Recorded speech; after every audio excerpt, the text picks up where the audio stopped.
20 minutes, that's all I'm asking you to consider right now.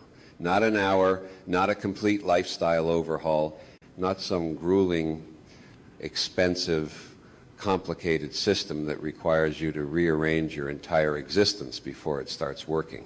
Just 20 minutes, one single, focused, deliberately chosen 20-minute block inserted into your daily life. And I am telling you from the deepest place of intellectual honesty I possess that it has the power to fundamentally alter the trajectory of everything.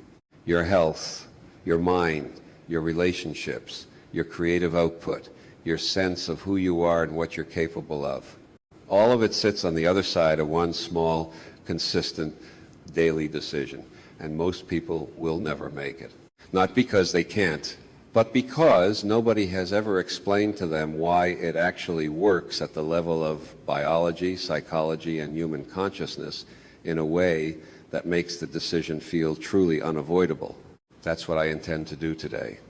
Not motivate you with empty slogans, not sell you a fantasy, but give you the real, grounded, evidence-based understanding of why a 20-minute daily habit is not just useful, it is one of the most transformative forces available to any human being alive right now. And once you genuinely understand why it works, you won't need willpower to sustain it. The understanding itself becomes the engine. But before I go any further, I want to ask you something direct, and I want you to actually stop and think about this rather than just scroll past it. Is there something you've been meaning to do consistently, something you know deep in your gut would genuinely improve your life that you keep starting and stopping? A practice, a discipline, a creative habit, a physical routine, anything at all that you've tried to build but never quite managed to make permanent? Tell me in the comments below. Be specific, because what I'm about to share isn't abstract theory, it's directly applicable to whatever that thing is for you. And I genuinely want to know where you're starting from. So drop it below. Let's make this a real conversation. Now, let me build this from the ground up, because the foundation matters. The human brain is, at its core, a prediction machine. It is not designed primarily for creativity, joy, or even rational thought. It is designed first and foremost to predict what comes next in order to keep you alive.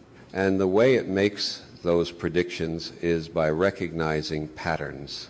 When you do something repeatedly in the same context, at the same time, with the same cues, your brain begins to encode that sequence as a pattern. And once a pattern is encoded deeply enough, the brain stops treating it as a decision and starts treating it as an automatic program. This is what a habit actually is at the neurological level.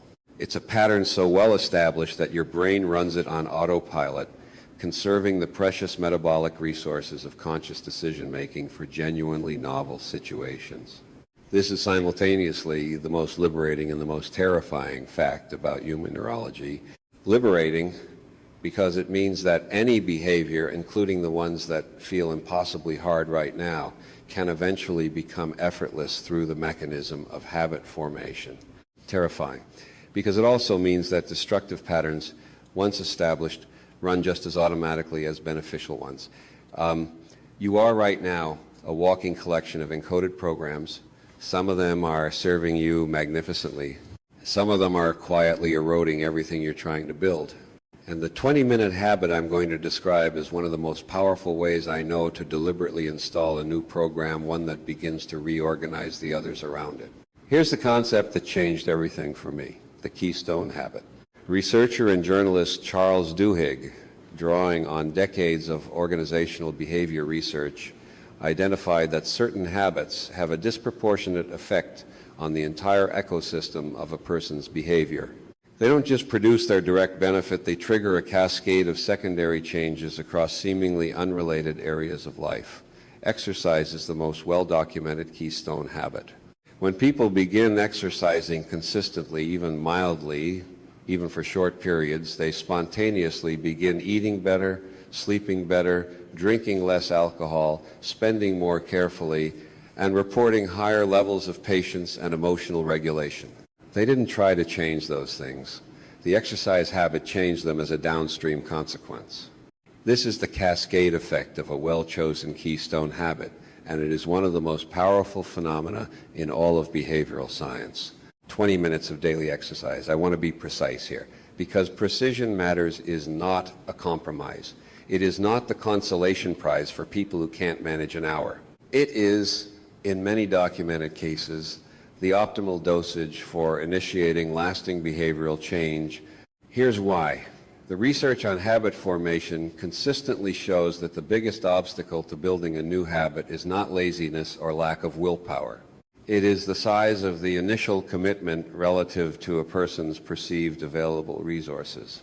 When the commitment feels too large, the brain's threat detection system, the amygdala, flags it as a potential failure, and you experience resistance before you even begin.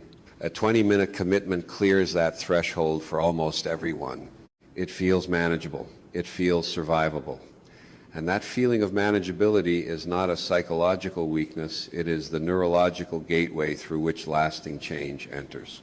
The moment you consistently complete a 20-minute practice, whatever it is, your brain begins to associate that time block with a sense of accomplishment. Dopamine is released. Not the cheap, hollow dopamine of a social media notification, but the deep, sustaining dopamine of genuine self-directed achievement. And dopamine at the neurochemical level is literally the brain's mechanism for saying, do that again. Do more of that. That behavior is worth repeating.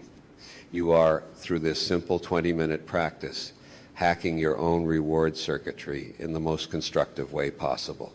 Now let me get specific, because I know that generalities, however well argued, don't move people. What are the 20-minute habits that carry the most transformative potential? I'll give you my honest, researched, experientially grounded answer. Physical movement tops the list, and it's not close.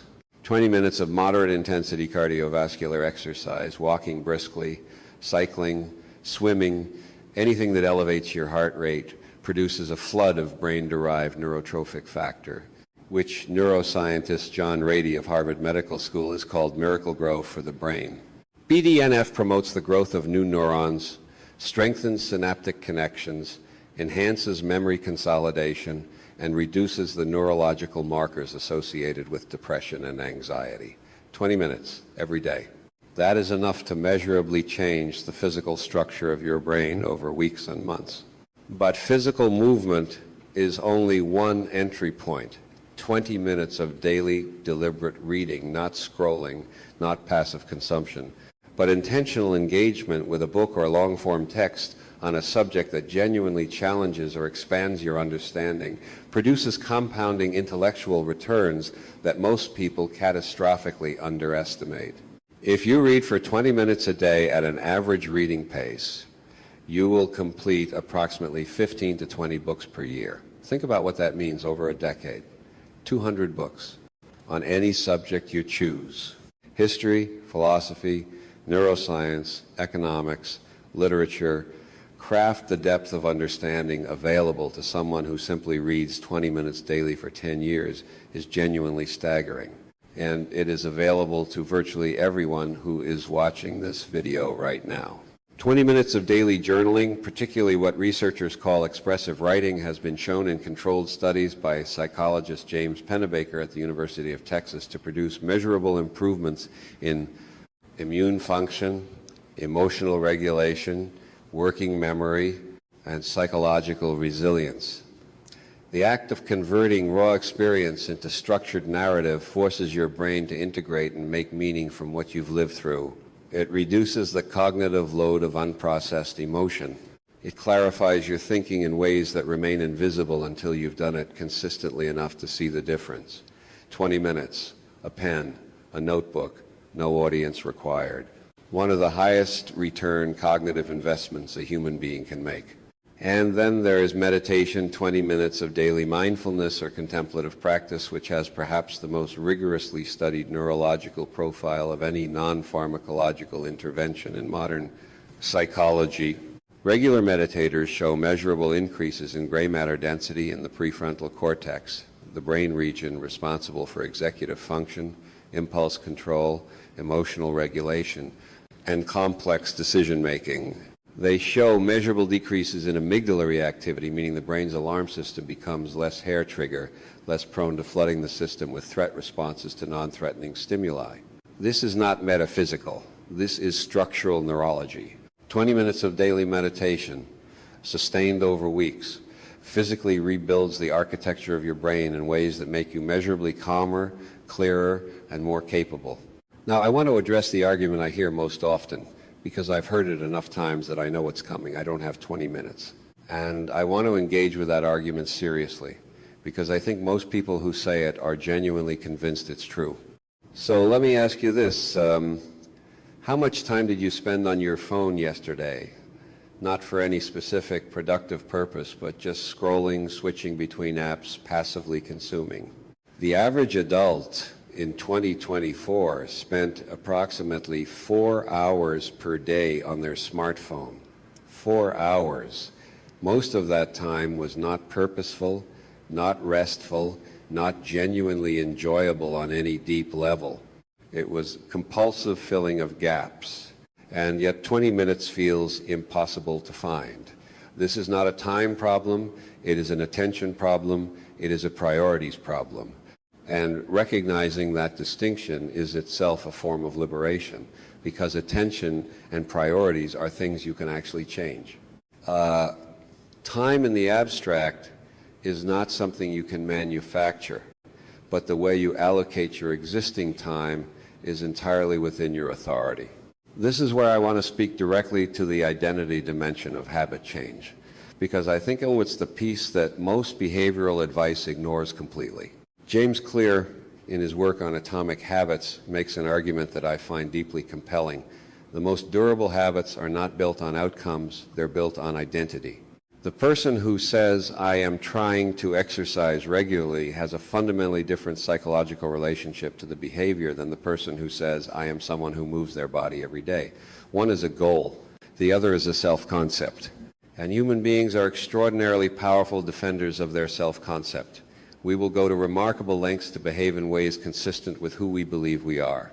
Which means that the deepest leverage point in habit formation is not technique or schedule or accountability systems. It's the story you tell yourself about who you are.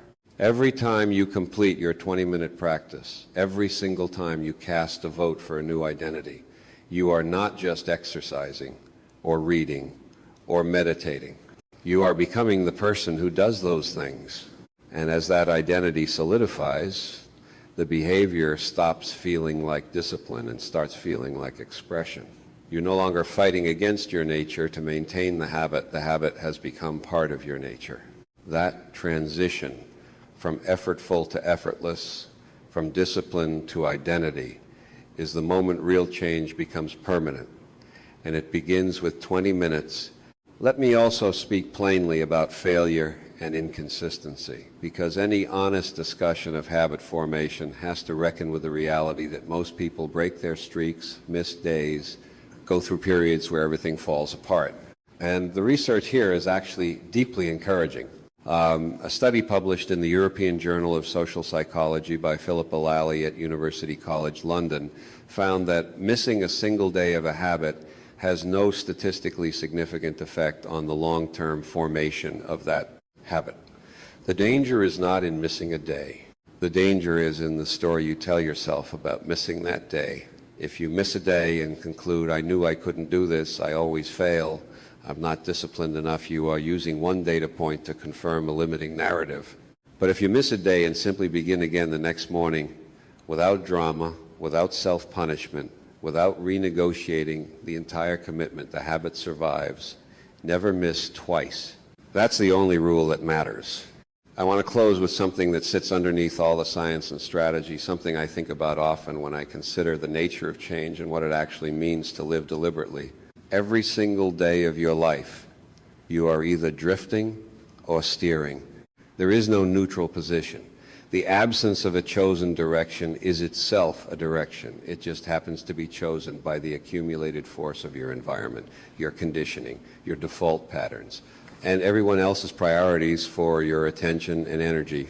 A 20-minute daily habit is, at its essence, a small but unambiguous act of steering. It is you saying, for this 20 minutes, I am not drifting. I am moving with intention toward the person I have decided to become.